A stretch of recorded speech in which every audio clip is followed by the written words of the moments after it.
Welcome to another episode of Bigger Than Sundays podcast. I am here. This is a special treat with my father-in-law, Kim Tephabock.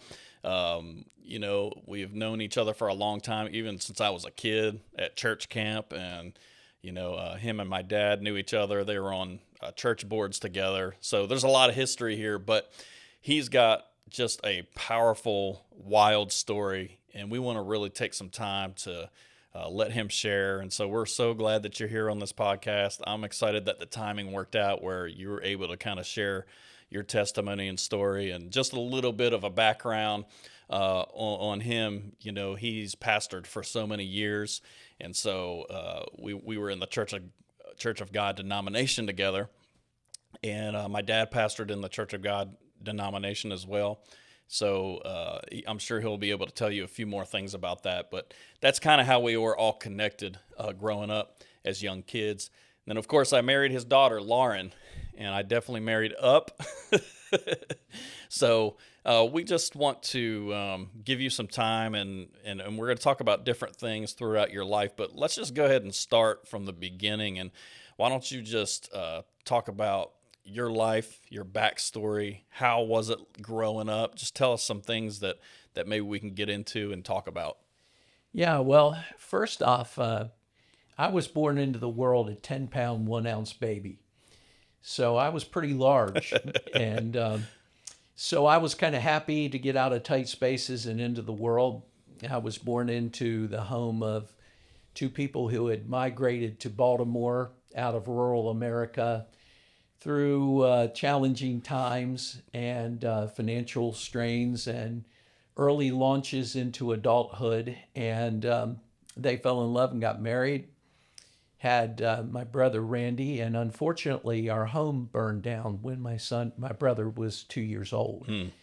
And it resulted in my brother being burned over a major portion of his body, and just created a big challenge in our household that my parents and my brother had to overcome. But with God's help, it resulted in my parents drawing close to the Lord.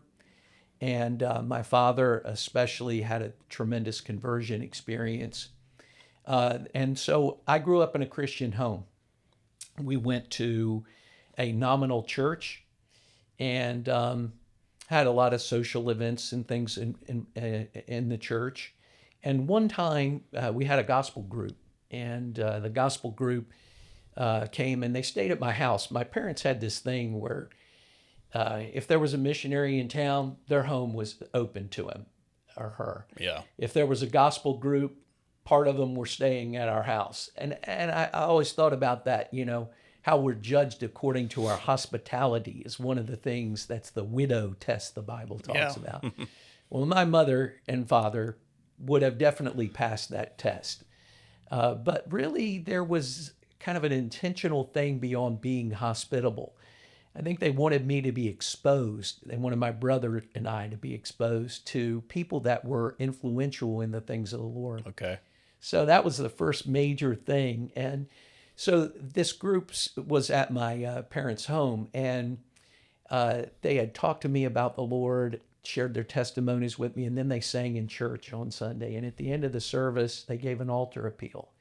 And they said, if there's anybody here that wants to give their heart to the Lord, now's your opportunity. And I stood up, and I looked, and the gentleman I would refer to as the church boss was on the front row. Okay. And we all know who that is. He turned around with his pharisaical kind of analysis of the response to the altar appeal, and he said, well, if there's any young people here that are thinking about giving their heart to the Lord, we would prefer if you'd go home and discuss it with your parents rather than responding to an emotional appeal. Oh, my goodness. And so I sat back down, and in my mind as a young person, I made the decision, if the church doesn't want me, maybe the world does. Oh, my goodness. And I just can't help but wonder how many times we send that wrong message by the comments that we as believers make, that are made in a local church that maybe don't reflect the whole view of a local church. Yeah. But maybe because we assume. I mean, I was a kid. I didn't really, I was maybe like 10 or 11 years old. I really didn't understand that that's just him. And maybe he has a position in the church, but maybe the pastor doesn't feel that way. Maybe everybody else doesn't. My parents didn't feel that way. And you got to wonder what's going through that guy's head to say something like that Yeah. when we're called to just love people. That's right. I mean, you want every opportunity where people are soft enough to come up to the altar, whether they fully understand it or not. But to put that barrier in there, that is wild. Yeah, well, I had an opportunity to kind of take that full cycle, which is, or full circle, which is sometimes what the Lord gives us. Not always, but sometimes that is what he gives us. And so after I had gotten right with God and called to preach, my mother was talking to the pastor and said, you should have my son do a revival for us. And at that time, the church was literally dying on the vine. No wonder, right? Without conversions, you know.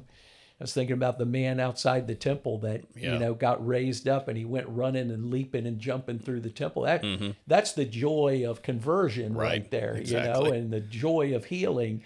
And so that's really what we want in the church. We want that kind of testimony where people look at somebody and say, wow, that's a different he or she. That's a change there. And that's the joy and the strength of the church.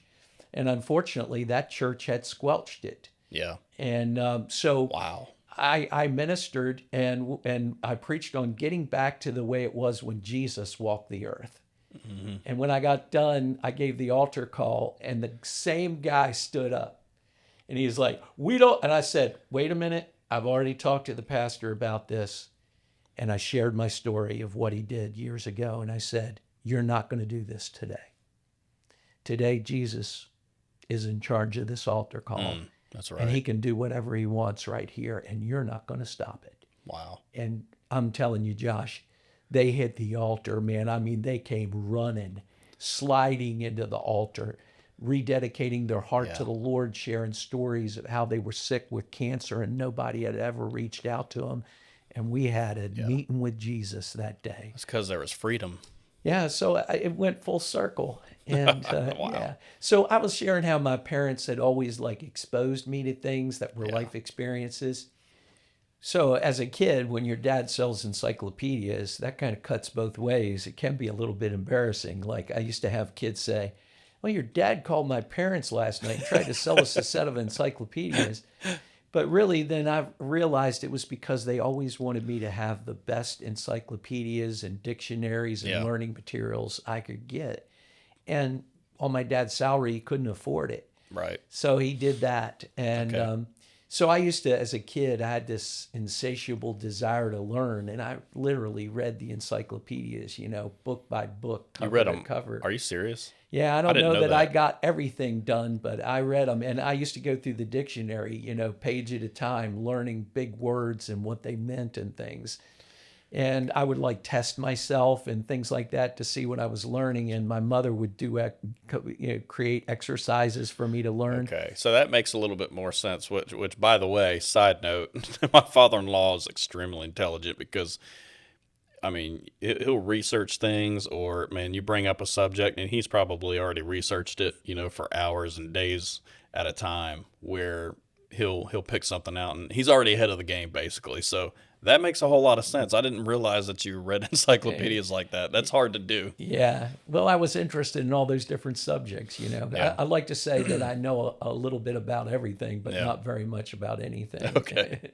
But so then one day I was in school, and I guess I was at that time maybe 10, almost 11, plus or minus. And so on the loudspeaker, an announcement came over that there was a scholarship test to one of the top private schools in America. So I went and I took the test and scored really well on it. And I got a full scholarship to one of the most expensive Ivy League prep schools Okay. that you can attend, you know, and unfortunately you had to live there. Wow. So you can imagine 11-year-old kid and I'm living away from home.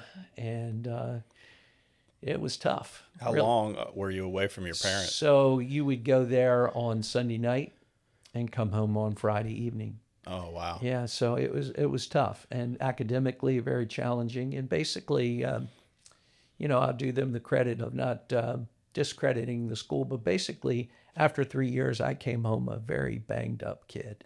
Mm. I mean, really messed up. Yeah. And so I went to public school and wound up in the public school, kind of continuing on a lifestyle that wasn't healthy. And, we can get into that in a little bit. Yeah. So that was my journey to I'll say, late teenage years. Yeah. And then I had a conversion experience and wound up called to the ministry and Okay. tried to follow the Lord in that calling. And along the way, we built a family. And guess Yeah. what? Now, Yeah. our families have merged. Yeah. So, okay. So that's kind of the backstory of how you grew up, where you were, private school, away from your parents a lot.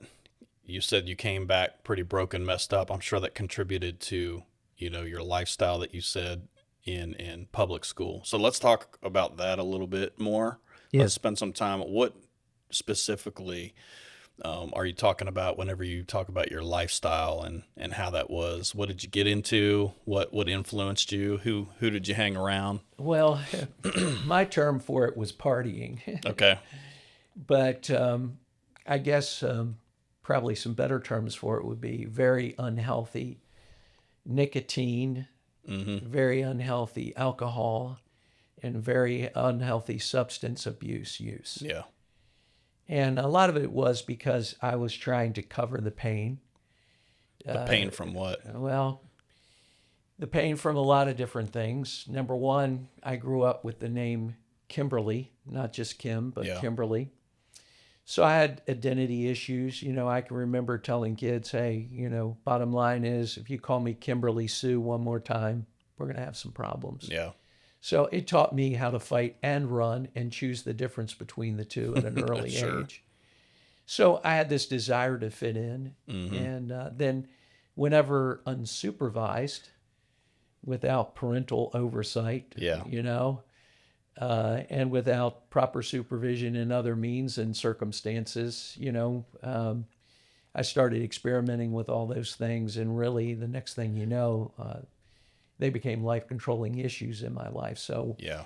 in public school, I remember all the kids were good when I was in elementary school, but my whole junior high was away, and then our lifestyles converged, and Yeah. some of the kids were still good and some of them weren't. But Mm-hmm.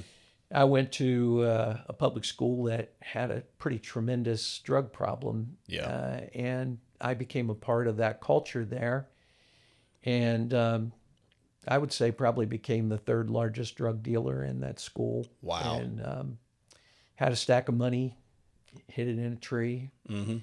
And one day a competing drug dealer, he tried out one of his new recipes on me.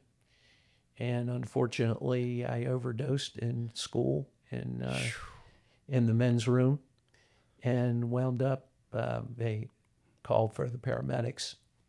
I grew up about a mile from the school, actually just 2 blocks or so from the school. And so they called the paramedics, they called my mother, and they had to kick my legs out from underneath of me and put me on a stretcher and take me to the hospital in an ambulance with my mother in the back of the ambulance. Wow. And on the way to the hospital, they shocked me back to life 3 times. So it was a traumatic experience, but it was really the beginning of a life-changing experience where I had to really do some tremendous reckoning in my life. Was that where things changed at that point, or did you go back to that? Well, it began a major change in my life at that time. I had some things happen. Number one, I had a praying mother and father, and their prayers were becoming ever intensified.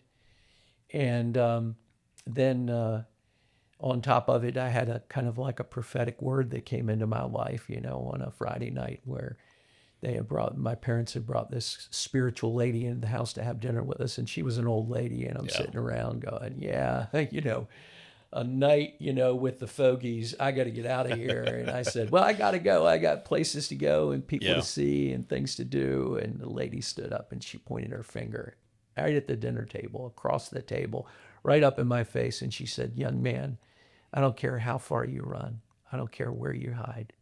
You're never going to outrun and outhide the Lord. He's got your number. Mm. And that night, that's powerful. Everything started changing in my life. Yeah. And so I got called into the office after the episode in school, and I was on my way to the Naval Academy. I'd already gotten senatorial approval and the school's approval and all that to go to the Naval Academy. And it was being processed, I guess, on the Naval Academy end. But I was well on my way and most probably would have wound up going in because I was trying to reconstruct in my life what I had lost in the school experience. I was on my way hoping to be a corporate CEO, and then I thought, well, I'll just be an officer in the Navy and take an early retirement, have a wonderful career. Who knows? Maybe I'll wind up being an admiral one day, Mm-hmm. Sure. But so that when I got called into the office, the counselor said, I'm going to take a risk. Sometimes, when we share our faith or we use what I call a signpost to kind of point someone in the direction maybe they might want to go, sometimes we have to take a little bit of a risk. He said, I could probably lose my job for this. He said, but one of your friends has really changed, and you probably don't even know it. And he's dating a girl, and he's going to church. And I just really, and this was my partner in crime, literally. Yeah. I wouldn't have thought. I had no idea. It wasn't like he announced himself and said, hey, I'm becoming a Christian and I'm dating a godly girl. I had no idea. And so he said, he's concerned about you. He stopped by my office and talked to me about you. And he said, he's going to reach out to you. And when he does, you should follow his lead. Yeah. It may help you. So I went to church to help my friend win a TV set in a contest. So please don't tell me you don't believe in contests in church. I can understand. That's your opinion. I've got mine. Right. Absolutely. It worked for me. Sure. Yeah. And so I wound up giving my heart to Christ, and it was a church that was really on fire. I'm so glad I didn't get invited to a church that was dead and dry. It was lively and word-centered and yet experiential in a good way, in a biblical way. And there were so many young people getting called to ministry and picking up that call. And my friend was one of them, and he was dating the pastor's daughter, and she was a godly girl. She basically told him, I'll date you, but it's under one condition. I'll meet you at the door of the church going in and not out. And that's good. That's how she uncompromised, in an uncompromised way, helped transform. She was a signpost going, maybe you should go this way in his life. And then they became one in my life. Wow. And it's so cool. The pastor stuck a mic in my face. I got one in my face today. Yeah. But I held it. So I kind of grab a hold of mics. They always ask me, you want one in your ear? And I tried it for a while. I was like, no. Yeah. I gotta have one in my hand, man. Right. He's like, tell the people what Jesus did for you. And I just let it go from there. And man, here I am, one of the things that transformed me is that night after that woman spoke, we had one of the biggest parties our area had ever had in the woods, and a huge bonfire. And the police raided the bonfire that night, and we ran through secret trails and got away from them, came up behind them, and I'm like, what's going on in the woods? Oh, a bunch of guys are having this big party, and we think they're selling drugs and everything. And and I said, isn't it terrible what's happening in America's youth today, officer? I wish you well. And here I am, the one that they're looking for. Right. But this girl had pointed her finger and said, I can't hang around you anymore because my mother said you're a bad man. And here I was probably like 17, And I was like, wow. And that was the very night that woman had said that, and I got my wake-up call. So here I am a couple of months after giving my heart to the Lord. The pastor's like, you need to work in the Sunday school department. Yeah. And I'm sitting here thinking, me? I'm a bad example. And he's like, you know what? You got a testimony now. You need to use it. Let me ask you this before you continue. Sure. Did you feel like in that moment, because of your past, that you weren't qualified to do what he asked you to do? I did. So what made you kind of step over that Two line? things. He said, you know your Bible. And he said, you have a sincere experience. And he said, I believe in you. Wow. And he held me accountable. One day I got up and I read a Bible verse. He asked me to do the scripture for the evening service. And I stood up and I said, parents, raise your children in the fear and abomination of the Lord. I was supposed to say admonition, but I said abomination, and I didn't mean it. I was just in a hurry. That day, a note came across the front row of the church all the way to me, and I'm like, yes, I read the scripture today, And the note came across and said, meet me in my office after the service. Oh, man. He said, we need to talk. He's like, I gave you an opportunity. Oh, no. He's like, you messed up, but I still believe in you. Oh, man, I've said so many things from the stage. It's not even funny. I can't even count. Yeah. So I understand that. It was the exact opposite experience I had gotten. And, that's how people get healed. Yeah. Think about the Good Samaritan, right? Everything that thieves and robbers did to him, Yeah. the good to the man by the wayside, Yeah. the Good Samaritan did the exact opposite, to that man. And that's how we get healed. And, if we can figure out how somebody gets hurt and do the exact opposite to them, if we do it enough and for the right reason, it results in healing. That's my formula for the healing of hearts and lives. I think it's important too. I pick out a couple things in your story. I know we're not done yet, but you think about the beginning where you had an opportunity to come down to the altar, but then that guy got in the way, basically saying in so many words, I don't believe in you. Yeah. Like, hey, why don't you go home and talk to your parents?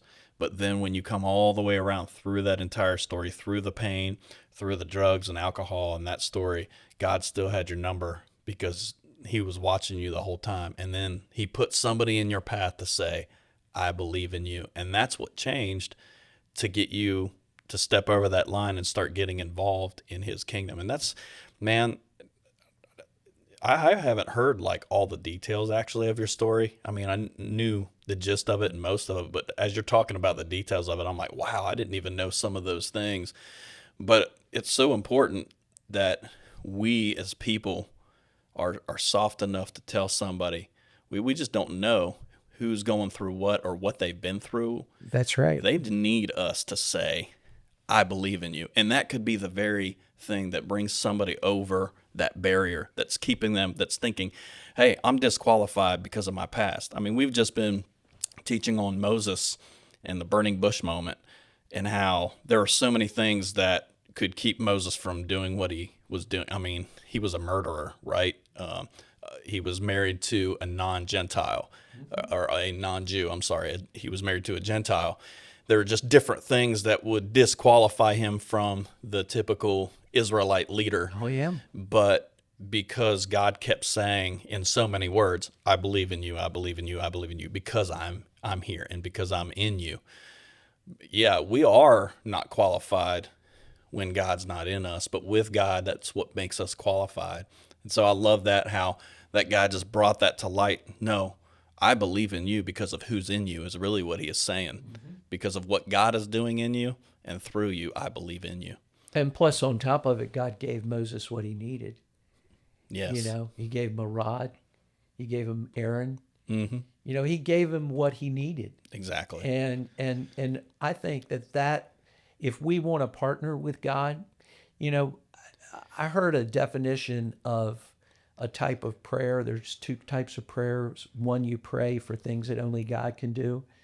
And then you pray for things that God and us can do. That God will allow us to partner with him on. Yeah.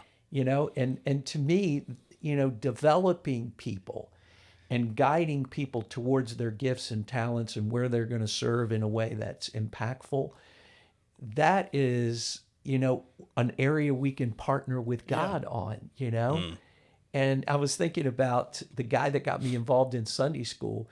He was from Trinidad and he had a funny accent.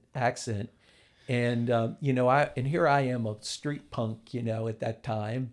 I wasn't raised that way, but I kind of become that. Yeah. And I come into the church culture, and everybody's kind of squeaky clean. And my friend that invited me to church got, chicken pox. So one Sunday I'm at church and he's not there, and he's like, "Tell Mike that only turkeys get chicken pox," And I was like, I was going to tell him.